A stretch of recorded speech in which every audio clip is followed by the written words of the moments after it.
Assalamu alaikum, dear participants. Welcome to all of you to PPSC Lecturer Series 2022. आज का जो lecture है very informative lecture, क्योंकि बहुत सारे पीपीएससी जो टेस्ट हैं उनका शेड्यूल अनाउंस हो चुका हुआ है। तो पेपर अटेम्प्ट करने के हवाले से कुछ important guidelines first of all आप लोगों को दूंगा, फिर स्पेसिफिकली मैं अपना सब्जेक्ट मैथमेटिक्स के बारे में बात करूंगा कि इसके पेपर को आप लोगों ने कैसे अटेम्प्ट करना है। स्टार्ट में जो इसका एक मेजर पोर्शन है that is for all subjects.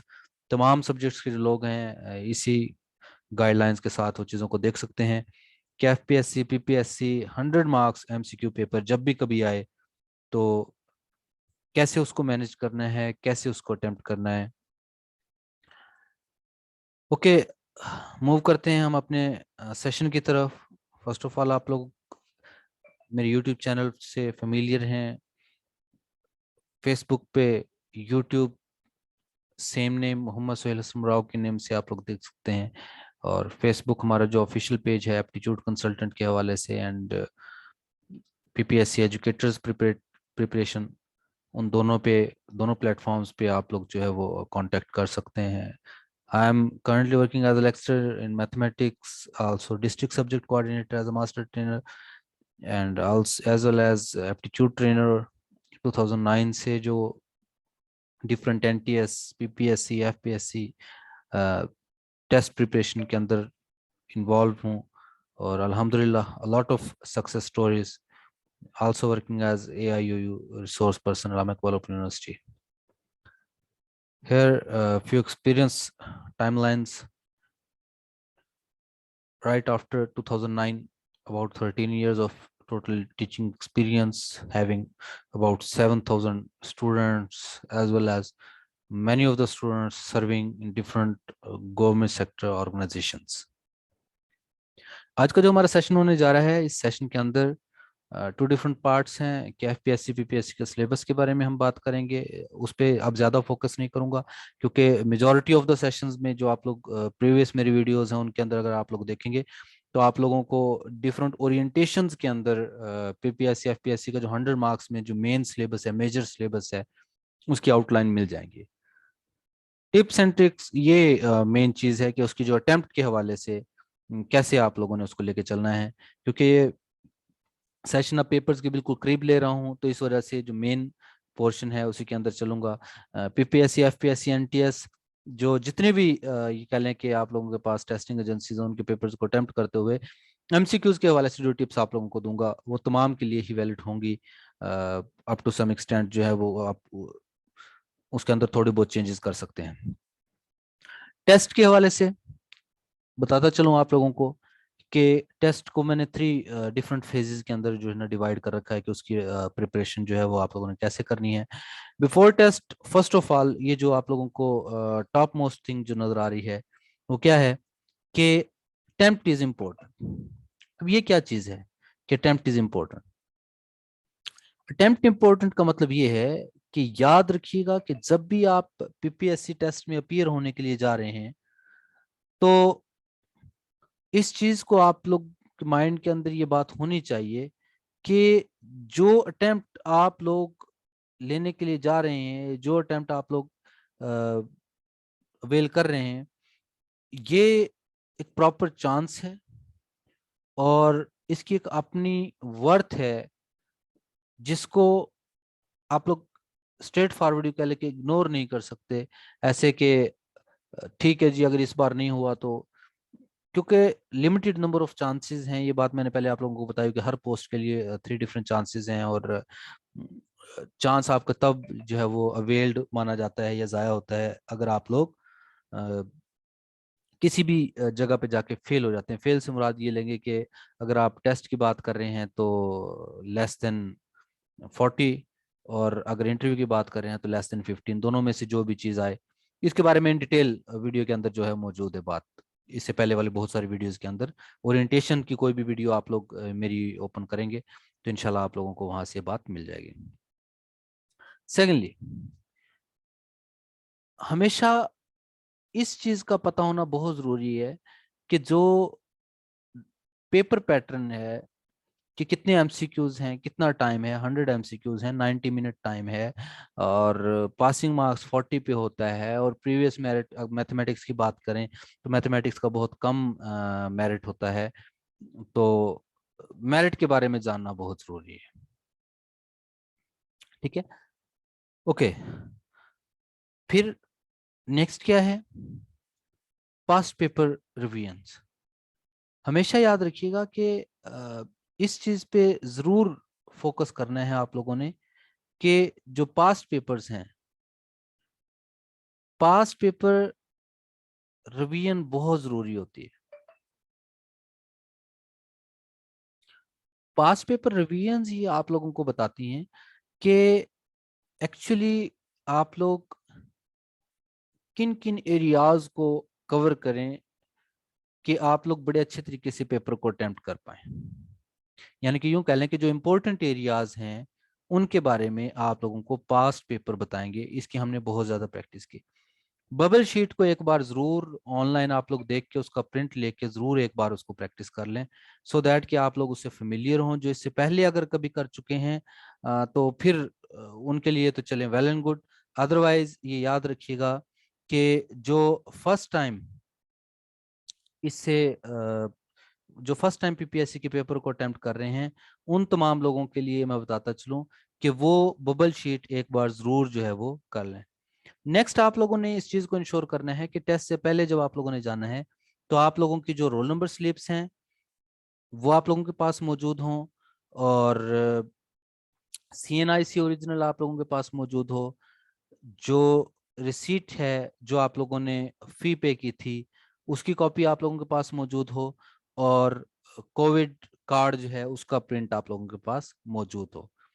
Negative marking इसमें मौजूद होती है, यानी कि अगर आप लोग इसको राइट ऑप्शन सेलेक्ट करते हैं तो सिंगल मार्क आपको मिलता है, और अगर रॉन्ग ऑप्शन आप लोग सेलेक्ट करते हैं तो फिर याद रखिएगा ना सिर्फ ये कि वो नंबर नहीं मिलेगा, बल्कि जो ठीक किए हुए थे उनमें से भी एक यानी कि 0.25 मार्क्स जो हैं वो डिडक्ट हो जाते हैं।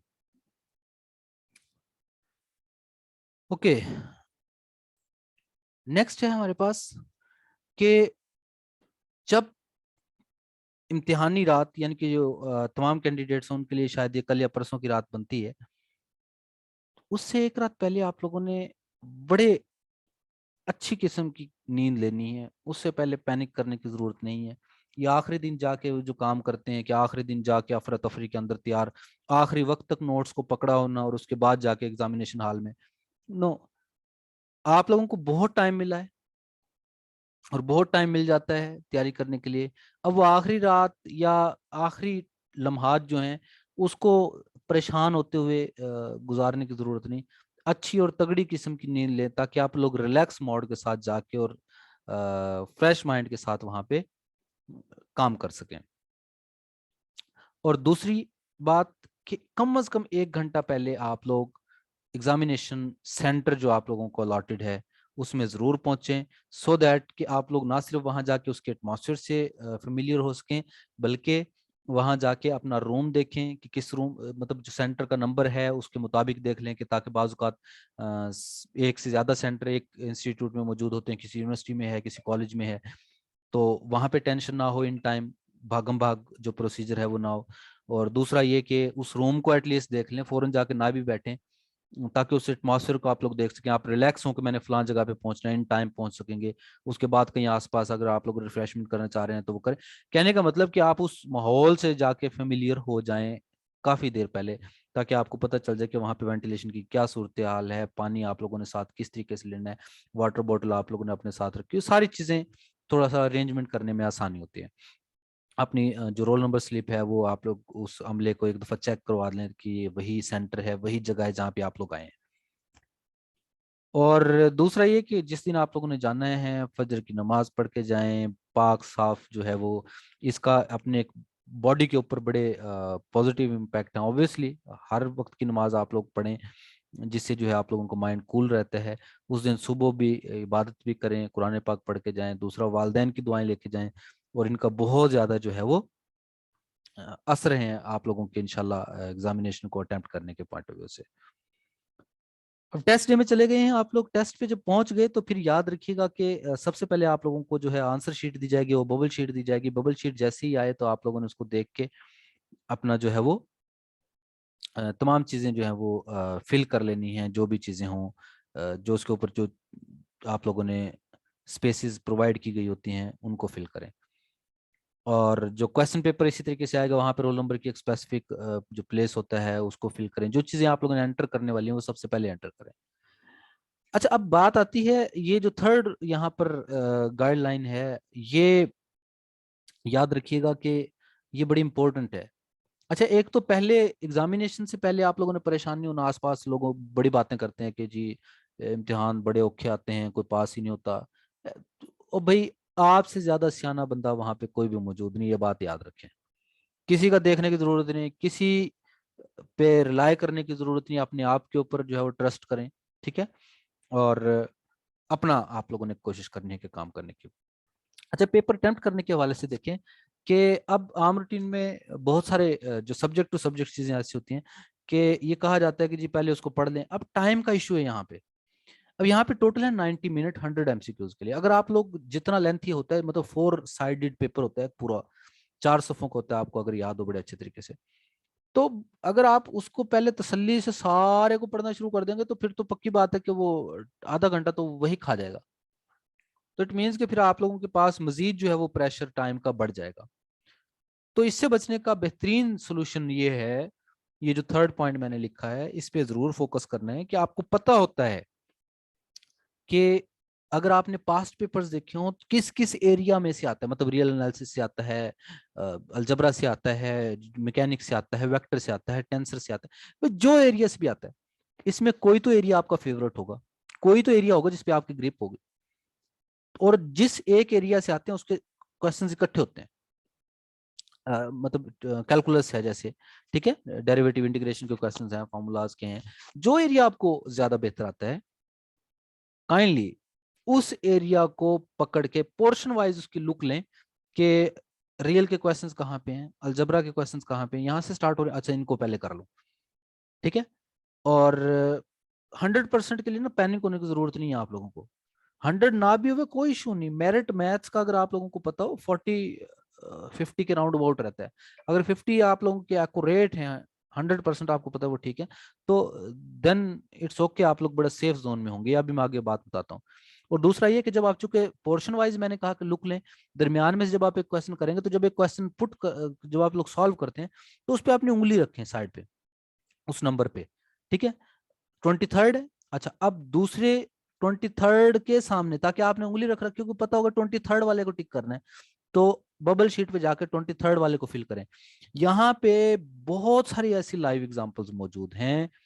ये मैं बार बार इस वजह से फोकस कर रहा हूँ कि ऐसा रिसेंटली मैंने बहुत सारे लोगों को देखा है, पूरी पूरी सीरियल गलत कर देते हैं। मतलब 23rd था, 23rd के बाद 25th अटेम्प्ट किया तो 24 छोड़ दिया, लेकिन फिल करते हुए 24th फिल कर दिया।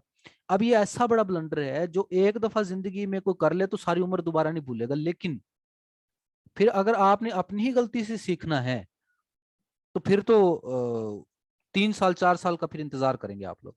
तो कोशिश कीजिएगा कि ये मिस्टेक आप कभी ना करें कि कोई एमसीक्यू जो इधर आपने सॉल्व किया हो, जब उसको पुट करें आप बबल शीट पे तो एक्यूरेटली वही वाला हो।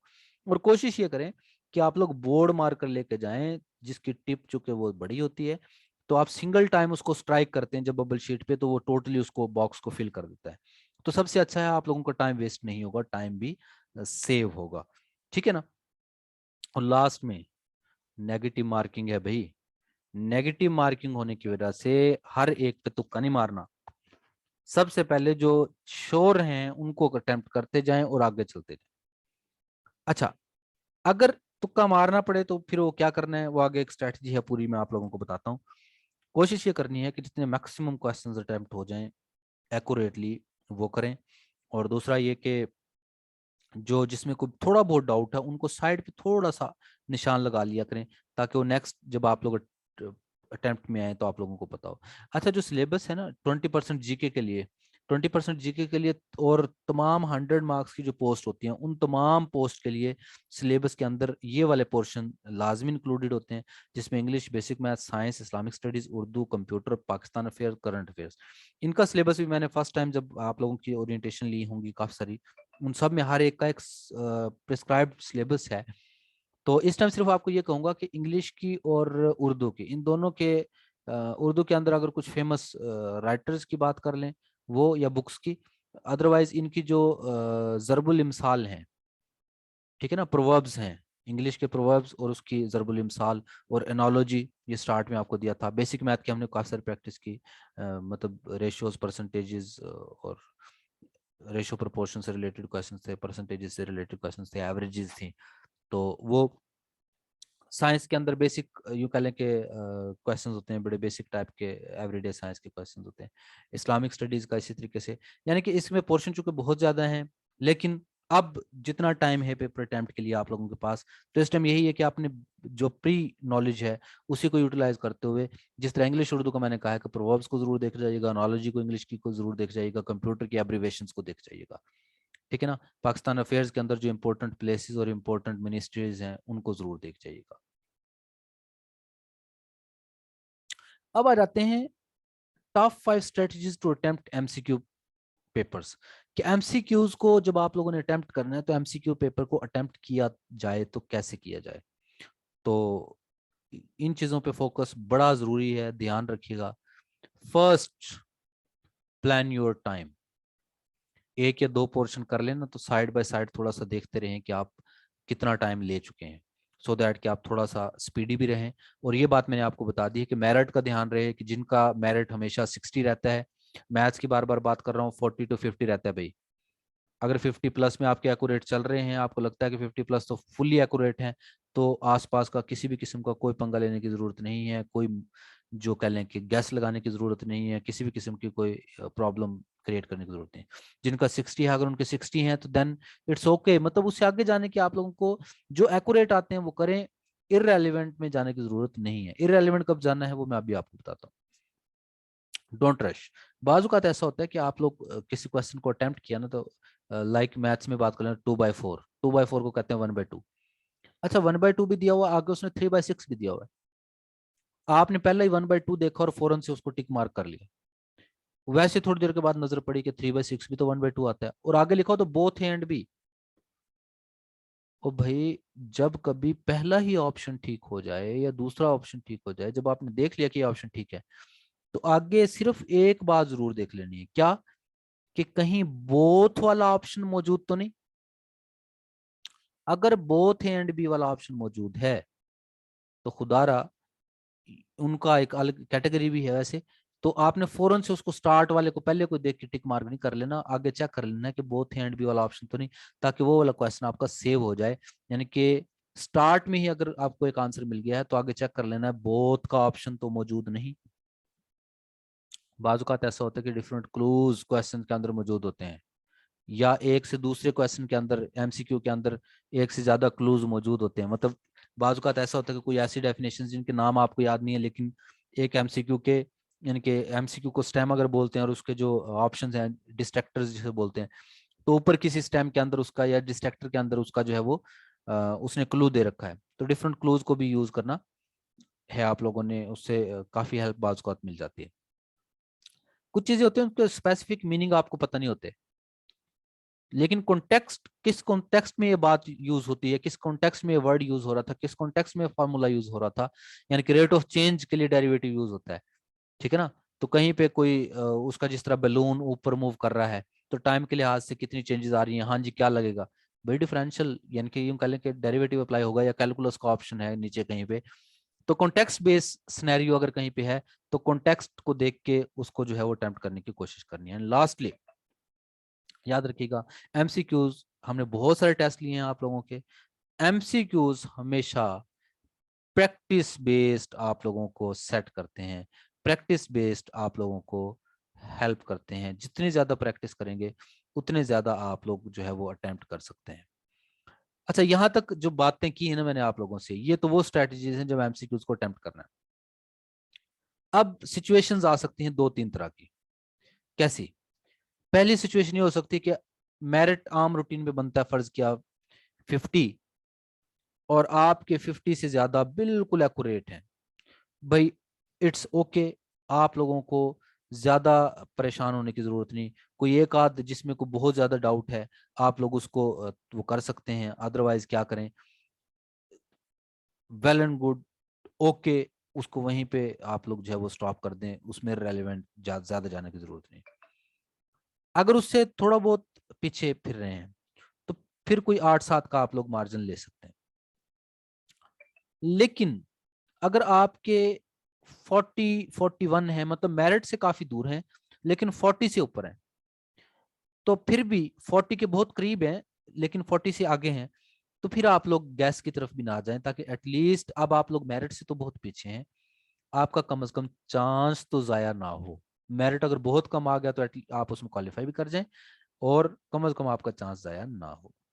लेकिन अगर 40 से बहुत कम है, 40 से कम है, तो फिर आप लोग रिस्क ले सकते हैं, क्योंकि अल्टीमेटली आपका टेस्ट तो फेल हो चुका है। टेस्ट में तो आप बहुत यूं कह लें कि डेंजरस जोन में ऑलरेडी मौजूद हैं। तो अब अगर आप लोग रिस्क ले भी लेंगे तो उसका आपको नुकसान कम से कम नहीं होगा। तो उस क्योंकि नेगेटिव मार्किंग है, इस वजह से रिस्क इन कंडीशंस में लेना है। तो लेकिन गैस लगाना या वो जो रिस्क लेना है जब आप लोगों ने, तो उसके लिए क्या आप लोगों ने स्ट्रेटजीज अप्लाई करनी है, वो आप लोगों को मैं बताता चलूं। टॉप 10 जो स्ट्रेटजीज हैं ये लिखी हुई हैं, बड़ी इंपॉर्टेंट है।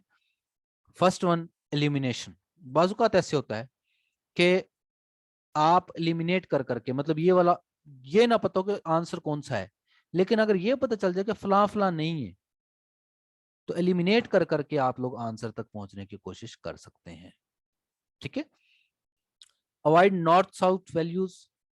ऐसे ही बाजुकात ऐसा होता है कि कुछ वैल्यूज बहुत बड़ी, मतलब ऑप्शन आए हुए 3, 4, 5 और एक आया 17, तो भाई जो बिल्कुल बहुत दूर की वैल्यू है वो उसका ऑप्शन या आंसर नहीं हो सकता। नॉर्थ साउथ वैल्यूज या बहुत दूर वाली वैल्यूज हैं, इनसे बचे। Long tailed keyword. अच्छा, अगर बाकी 3 स्टेम बहुत छोटी हैं और एक स्टेम बहुत लेंथी है, वर्ड्स की बात कर रहा हूं, या 3 बहुत लेंथी और एक बहुत छोटी है, तो जो अलग सी है ना, लॉन्ग स्टेम वाली है, और अगर बाकी लॉन्ग और एक शॉर्ट वाली है, तो मैक्सिमम पॉसिबल चांसेस हैं कि वो उसका आंसर होगा। ये मैं बार बार बात कर रहा हूं कि ये उस वक्त है जब, ये साइड पे देखें कितना लिखा, don't forget about negative marking. Negative marking है, ये गैसिंग की सूरत में है, जब आप लोग रिस्क लेने के जा रहे हैं। ठीक है, इस काम में रिस्क है, लेकिन ये थोड़ी सी स्मार्ट टेक्निक है कि जिसकी पॉसिबिलिटी थोड़ी सी ज्यादा है, ये वो चीजें हैं। कीवर्ड्स, कुछ कीवर्ड्स ऊपर मौजूद होते हैं जिनका सहारा लेके मिलते जुलते वर्ड्स आपको आंसर के हेल्प आउट कर रहे होते हैं, उनका सहारा ले सकते हैं। Avoid footprints. अब क्वेश्चन नंबर 30 आपने अटेम्प्ट करना है। 29 का भी आंसर बी था, 31 का आंसर भी बी था। 29 और 31 का अगर बी है और 30 का आपने गैस लगाना है, यानी कि दरमियान वाले को गैस करना है, तो आप कम से कम बी ना लगाइएगा, यानी कि बहुत कम चांसेस होंगे कि दरमियान वाले का भी क्या होगा, बी होगा। यानी कि फुटप्रिंट से आप लोगों ने अवॉइड करना है। और ग्रामेटिकल रॉन्ग अगर कोई ऑप्शन दे रखा है तो याद रखिएगा वो उसका आंसर नहीं हो सकता। गोल्डन ऑप्शंस, पीपीएससी खैर बहुत तो ज्यादा अवॉइड करता है। एफपीएससी में ये होता है कि ऑल ऑफ द अबव या नन ऑफ द अबव वाला ऑप्शन बहुत ज्यादा यूज होता है। गोल्डन ऑप्शंस अगर कभी आ रहे हैं, पीपीएससी के पेपर में बहुत कम आते हैं, लेकिन अगर वो अपीयर हो रहे हैं जैसे ऑल ऑफ द अबव या बोथ ए एंड बी, तो मोस्ट पॉसिबल चांसेस हैं कि वो उसका आंसर होगा, ऑल या नन वाला जो होगा। लेकिन अगर सारों में है, ये पिछली दफा एक पेपर में आ गया था सारों में एक ऑप्शन नन वाला, वो नहीं, बोथ वाला आ जाए या आल वाला आ जाए, या अगर बाकी सारों में नहीं है कुछ में है, तो फिर मैक्सिमम चांसेस हैं कि वो उसका राइट ऑप्शन होगा। ए बी सी डी, ये एक परसेप्शन है कि कहा जाता है कि बी के ज्यादा होने के चांसेस होते हैं, कि ए बी सी डी में से चारों में से बी के ज्यादा ऑप्शन है। ट्रू फॉल्स, ये खैर पीपीएससी में नहीं आता, आप लोगों को नहीं आएगा, लेकिन ट्रू के चांसेस ज्यादा होते हैं। और फिफ्थ पोजीशन, अगर कोई पांचवा ऑप्शन दे रखा हो तो फिर उसके चांसेस बहुत ज्यादा होते हैं। गैसिंग तब करनी है, बार बार बता रहा हूं, जब आप लोग डेंजर जोन में हो। गैसिंग तब करें जब डेंजर जोन में है। डेंजर जोन में नहीं है तो अपने मेरिट को देखते हुए फैसला करना है कि अगर मेरिट 50 पे स्टॉप किया था और 50 के राउंड अबाउट आपके मार्क्स आ चुके हैं। तो गैसिंग बहुत कम करें, सो दैट कि आप लोग अपने सेफ जोन में रहें और ज्यादा प्रॉब्लम अपने लिए क्रिएट ना कर सकें। बाकी अपनी तैयारी पे भरोसा रखिएगा, आसपास वालों की सुनने की कोई जरूरत नहीं है। लोग आपको पैनिक करेंगे, लोग आपको डराने की कोशिश करेंगे, इसमें सारे फेल हो जाते हैं, इसमें तो कोई पास नहीं होता। हर बंदे का एक अपना डर है, लेकिन उसको अपने ऊपर तारीख करने की जरूरत नहीं है, लोगों की बातें सुनने की जरूरत नहीं है। अल्लाह अल्लाह करें, परेशानी ज्यादा हो दुरूद शरीफ पढ़ें। जितना आप लोग अपने आप को कंसंट्रेट कर सकते हैं, अपने आप पे एतमाद रख के काम कर सकते हैं, उतना ज्यादा आप लोग ज्यादा सेटिस्फाइड रहेंगे, उतने ज्यादा आप लोग जो है वो कामयाब होने के चांसेस ज्यादा होंगे। दुआ में याद रखिएगा, कोई भी क्यूरी, कोई भी क्वेश्चन आप लोगों का इस चीज से रिलेटेड हो तो आप लोग बेटा कांटेक्ट कर सकते हैं। कांटेक्ट नंबर आप लोगों को दे दिया है स्क्रीन पे, ठीक है। और कोई भी इशू हो आप लोग डिस्कस कर सकते हैं। टाइमिंग यहाँ पे मैंने मेंशन कर दी है कि 2 to 8 आप लोग जो है इस दौरान राब्ता कर सकते हैं। Thank you very much, may Allah bless you all. खुशी होगी हमें कि आप तमाम लोग कामयाब हों। इनसे अगर आप लोगों को फ़ायदा हुआ हो, कमेंट ज़रूर दीजिएगा कि इसमें कोई इन्फॉर्मेशन आप लोगों को न्यू मिली इस तमाम वीडियो के अंदर। एंड सेकेंडली, बहुत ज़्यादा दुआएं आप लोगों के लिए कि अल्लाह तबारक व तआला आप लोगों को कामयाब करे। Thank you.